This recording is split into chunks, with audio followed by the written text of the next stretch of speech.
We were invited to move to Kaifeng, which is, I guess, about 400 miles southwest of Peiping. And there too, the intention was to teach in schools, and one of the big things was to open a dispensary. The sisters learned once they moved to Kaifeng, as they say, it was an entirely different group of people that they were living with. One of them even commented that the move from Peiping to Kaifeng was as big a move for us as the move from the States to Peiping in the first place. So I think they learned in Kaifeng the people were much poorer, quite needy in many ways, in education, spiritual formation, all aspects. So their work evolved quite differently in Kaifeng. When our sisters first moved to Kaifeng, one of the first things that they did was to open a medical dispensary, because they were seeing so many people with medical needs that weren't being taken care of, and children that needed help. So this became a very main work for them,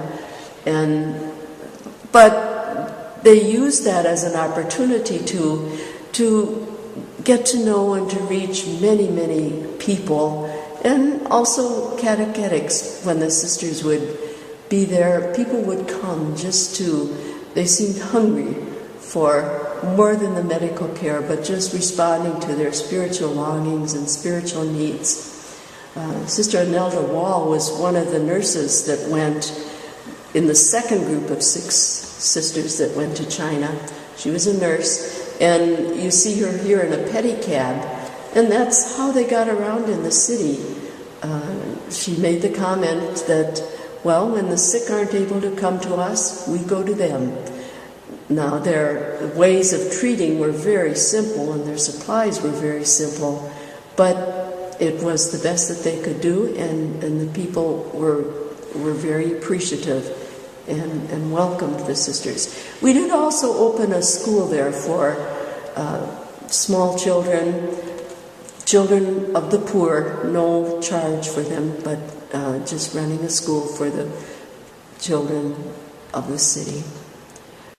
And then, of course, this was a very difficult period in China, 1935 to 1941.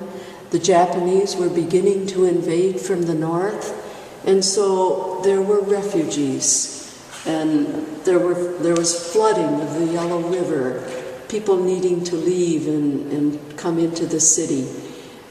I think there must have been, one of the sisters commented, there were 10 refugee camps set up just for the women and the children, for them to have a place to come and receive food and receive clothing and be safe above all things. And then, of course, the biggest thing that was happening during this time, as a result of the Japanese invasion, Chinese soldiers were wounded and were needing care.